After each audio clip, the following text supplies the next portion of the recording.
Welcome to the Wackcast, a satirical look at today's modern society. Today's episode is called PBS and Chill. But before we get started, let's have a word from our new sponsor, Asses and Molasses Strip Club. Hey man, come on down to Asses and Molasses All Black Gentlemen's Club located in the heart of New York City. If you like Sarah Player, this establishment is for you. Our club is home to the exclusive all-you-can-eat all-day breakfast buffet. Don't know where to put that fork and knife? And shove it in our girls' butts. Monique will even let you rest your plate on her ass while she twerks to our newest mixtapes. We are like the Waffle House, but with tits. Get your freak on, motherfucker. We got women for all budgets. I know there's some broke niggas out there. It's okay. We have a check cash and a payday loan center inside. You can even do your tax return, motherfucker. So come on down to Asses and Molasses or visit our sister location in Harlem, Grits and Tits. Play it out. Sorry about that, folks, but they only paid for a 20-second spot, so we had to speed up the club manager's voice to fit the time frame. As in most strip clubs, it's better to have quantity over quality. Have you ever ordered a 42-inch TV off Amazon and had a midget transvestite arrive on your doorstep? Today, we're going to be talking about the world of home entertainment. Before the invention of PlayStations, Xboxes, and iPads, our parents relied on television to occupy us, while our parents are taking care of tasks around the house, such as having sex. Statistics have shown the amount of sexual activity between parents has increased dramatically with the release of the Barney the Dinosaur series on VHS. There are a plethora of kids shows on television nowadays that are designed for and marketed to children. The purpose of most of these shows are mainly to educate and entertain. These shows are on during the morning and afternoon when children are awake. Sometimes you can catch some of them late at night for those Ritalin-fueled insomniac kids out there. The three most popular kids shows out there nowadays are Blue's Clues, Dora the Explorer, and Barney the Dinosaur. Break out that handy-dandy notebook, folks. It's Blue's Clues time. In each episode, the spotted blue dog named Blue leaves a trail of clues and paw prints for the host and the audience to figure out what her plans for the day are. Well, you know what? It sounds like typical women shit, folks. Trying to make us men figure out what's on their minds, right? My ex-wife, she used to leave me Blue's Clues all the time. Once, I came home and I found all my shit outside. Blue's Clues is filled with all sorts of characters for both you and your children to enjoy. Mostly comprised of objects from around the house to help Steve with the clues. They come to life right before your very eyes, and there are many characters such as Mailbox. It's a mailbox that comes to life and delivers mail to Steve, sometimes clues. Steve doesn't like Mailbox though, because behind the scene he delivers Steve's collection notice to him all the time. And then there's the Shakers family, a family of spices from Steve's kitchen. There's the mom and dad called Salt and Pepper. They have two interracial children called Paprika and Cinnamon. Unknown to most people, there's a member of the Shaker family that never gets any airtime. It's Salt's illegitimate child, Sage, the black sheep of the family. Sage was conceived when Salt had an affair on a trip to Mexico with a local spice named cumin. Then there's Side Table. It's a small side table that comes to life when Steve sits down in his chair. Side Table is currently going through therapy, though, for post-traumatic stress disorder because he has been witness to many of Steve's late-night masturbation sessions.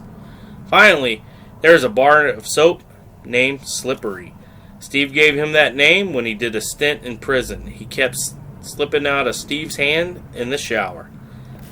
Then there were those sidekicks that actually never made the final list. Some characters like Chainsaw, Lawn Dart, and Lighter were introduced, but not favored by the parents or children. Blue's Clues taught both parents and children many life lessons, but one thing it never taught was love. One show did step in and fulfill that need by taking children on a magical adventure while telling everyone that he loved them. I'm talking about everybody's favorite dinosaur, Barney. Hey! Hoo-hoo-hoo! Yes, Barney is a 6-foot-tall purple dinosaur that comes to life through children's imagination. In one series of the show, the running gag amongst the kids in the Barney gang was to keep Barney a secret from their parents, which tells our kids that it's okay to keep secrets from their parents. When some teenagers were found with pot in their rooms, they said they remember Barney making it okay to keep secrets from your parents. The Barney and Friends show was not free from controversy.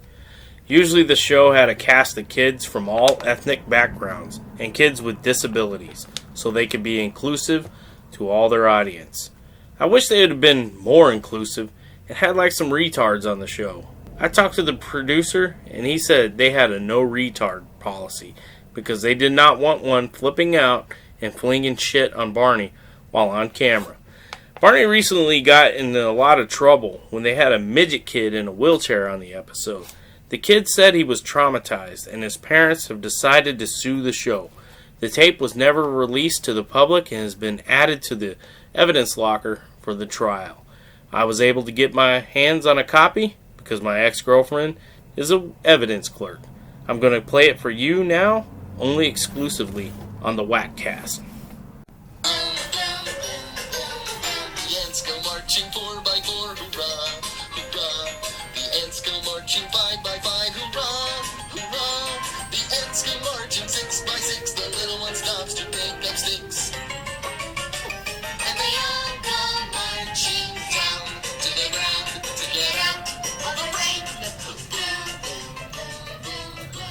Alright, that's enough. That's enough. That was good marching, kids. Except for Timmy over there. Hey, kids, who's ready to take the magical stairs to the magical castle? But Barney, I can't go up the stairs with my wheelchair. It makes me sad. Sorry, Timmy, but there is no Americans with Disabilities Act in Imagination Land. You'll have to wait down here. Let's go, kids. We'll bring you a t-shirt. There was an egg. There was an egg. The prettiest egg. The prettiest egg. That you ever did see. That you ever did see. Shocking, wasn't it, folks? I really hope Barney brought that little midget in a wheelchair a nice t-shirt. Well, for the next kids show, we're going to go south of the border with Dora, our favorite children's smuggler who has consistently eluded the Department of Homeland Security with the help of the viewers at home. According to their website, Dora the Explorer follows the adventures of young Dora, her monkey Boots, backpack, and other animated friends. Each show is centered around events that occur during Dora's travels, along with obstacles that she and Boots must overcome by solving riddles with the viewing audience's help. I tried to help her once. I kept yelling the answer. I'm like, it's in the left! It's over there! But that dumb bitch, she wouldn't listen to me. She said it like 3 times. I'm like, it's over there. Sometimes along the way, Dora the Explorer, she encounters Swiper, who tries to steal her stuff. In order for her to stop him from stealing, she and the audience both yell, Swiper, no swiping. They yell it 3 times. It's kind of like Bloody Mary for kids. I told my kids, when that segment comes on, to go into the bathroom, shut off the light and yell, Swiper, no swiping, and he'll appear. Sometimes yelling, Swiper, no swiping, does not help in the episode, and he gets away with stuff. Which then, the viewer, he's presented with the challenge of helping Boots and Dora locate the stolen items, such as checking out Craigslist ads and scouting out the local pawn shops. If I was Dora, I would have honestly filed a police report with the federales and made a claim with my renter's insurance. Just like most kids' show stars, there are many rumors circulating around Hollywood that Dora has been arrested in her past. Apparently, she was apprehended by the Border Patrol for crossing the Arizona-Mexico border with a map and a backpack full of cocaine. Dora the Explorer has incorporated many Latin stars that most of us know, such as Cheech Marin. He starred on the show. Dora, she was walking through the woods, and instead of encountering Swiper, she encountered a hobo. He was smoking pot under the bridge. She said, in a typical Dora fashion, Hola! And he replied, What's happening, puta? George Lopez was also considered for a part on the show, but the producers pulled the plug when he asked Boots if he wanted to throw putazos because Boots was looking at him funny. Not only has Dora incorporated many Latin stars, she's also available around the world in several different languages. She's available in Arabic. In this version, Dora teaches would-be terrorist kids how to use a map and a backpack full of explosives to spread fear to the Westerners and the Israelis. Dora is also available in Russian. In this version, Dora walks the streets of Moscow because of her drunk alcoholic father. She also teaches Russian girls that when they get older, they can go to America by signing up for a mail-order bride website. Dora is also available in Thai. It's much like the American version, but Dora is a Thai bar girl that works at a Thai go-go bar and seduces perverted, overweight, middle-aged sex tourists. Usually after their encounter, Swiper storms in and beats the shit out of the guy and takes his money and passport. In this episode, though, he does not respond to Swiper no swiping. Finally, Dora is also available in Mandarin, the Chinese version of the show. It has Dora. She tries to instill communist values. Most of the kids get to watch it on their breaks at the Levi Strauss sweatshop. You know what time it is, folks? It's time to put the kiddos in bed. If the kids won't go to sleep, just give them some Benadryl. It's time for Mommy and Daddy to watch their shows. I'm not talking about Skinamax. I'm talking about reality television. Reality TV is a genre of TV program that documents purportedly unscripted real-life situations, often starring unknown people instead of actors. Reality TV came to prominence in the late 90s with the success of the series Survivor, Idols, and Big Brother. Alright, let's talk about survivors. I'm not talking about some bald chick in a pink t-shirt listening to Reba McEntire. Survivor is an American version of the Swedish TV series Expedition Robinson. The show places a group of strangers in an isolated location where they have to provide their own food, fire, and shelter for themselves. The contestants are divided into teams and compete in challenges for rewards such as toilet paper or items we in the civilized world take for granted. Can you imagine what baby wipes would feel like on your asshole after 3 weeks of using seashells? They also win immunity from eliminations by doing challenges. They had a lot of challenges. Some of the challenges that didn't make it to the show but were cut on the cutting room floor were the Biggest Loser challenge. Alright, this person that loses the most weight from shitting their brains out from malaria-infested waters of Fiji gets immunity. Also, there is the Who Forgot to Bury Their Poop challenge. In this one, the tribe tries to figure out who forgot to bury their poop after eating an iguana that was tainted with salmonella. Finally, there's Run Through the Landmine Field. This one was designed specifically for the war-torn African country the series is set in. Survivor has been filmed in various locations all over the world, like China. I would like to do a sequel to that location, except this time, the two teams will work in sweatshops. One of their challenges would be who can assemble the most iPhones or Nike shoes. There's so much room for the show to grow. I believe they should set up their game show and film in locations that might make it a bit more real for the contestants to survive in. I would make one based in North Korea. When the contestants vote at the end of the show, they'll find out that their vote doesn't count, and Kim Jong-un is the glorious superior winner of Survivor. And also they could do one in Syria. Dodging RPGs and mortar will definitely add the X factor to the challenges. Or survival ATL. Spoiled millennials will be forced to survive in the ghetto of Atlanta. Their challenges will reward them immunity and food stamps.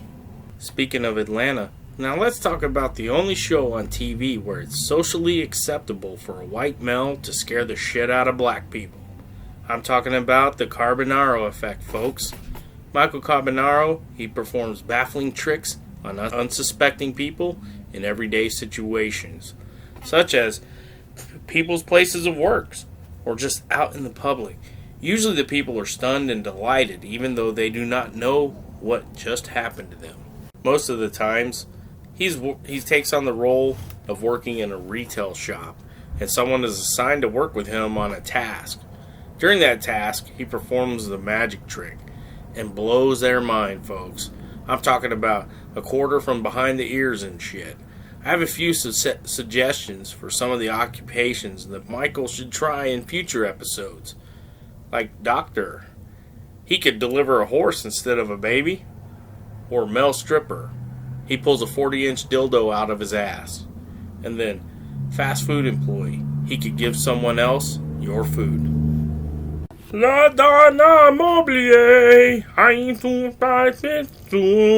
oh man, I love that song.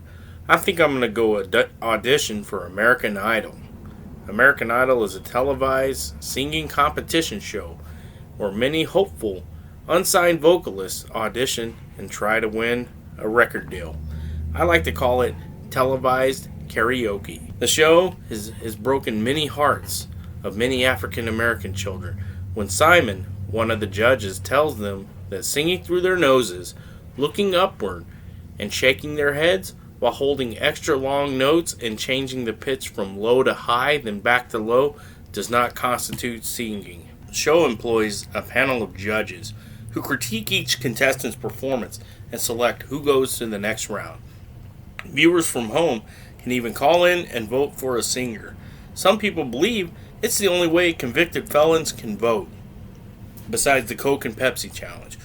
The show is so popular, there are many idol shows across the world, such as Vietnam Idol, Indian Idol, and Arab Idol. I have a clip from the show Arab Idol. I'll play it for you now.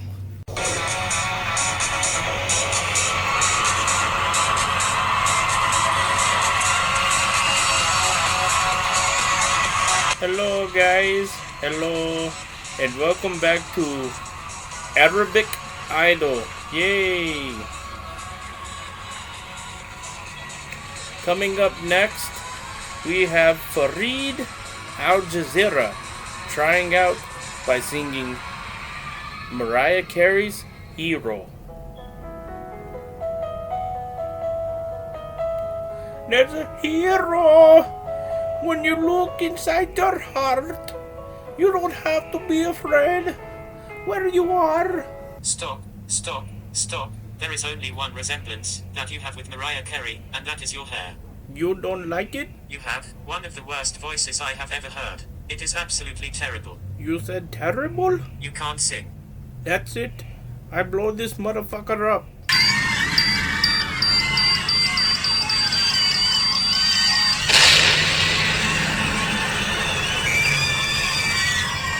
Well, folks, please stand by.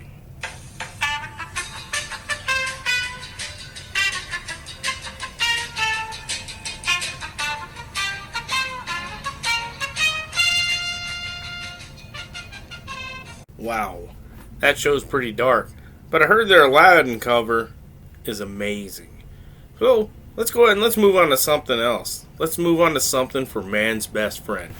I'm not talking about Carl, even though he's a cool motherfucker. I'm talking about dogs. Are you tired of a dog coming in and sniffing your feet while you're pounding the shit out of your wife? They have a solution. It's called Dog TV. It's a channel made for dogs that was created and designed by the world's leading pet experts. Not the ones from PetSmart that constantly report me to the SPCA, but the ones that have degrees. There's a lot of content to choose from. They have a program for dog relaxation and a program to expose your dogs to things that scare them, like car rides and vacuums. Once they put the puppies to bed, your dog can check out Dog TV's own Bitches in Heat, Slut Puppies, and Pound Town for that late evening dog viewing. They even have a holiday special for Christian dogs out there. That's right, folks, not all dogs go to heaven. I will play you a clip from the Dog TV holiday special. Hi, folks. This is Barry White, legendary R&B singer. We got a treat for you tonight. Only on the Dog TV, we got autistic dogs singing Jingle Bells.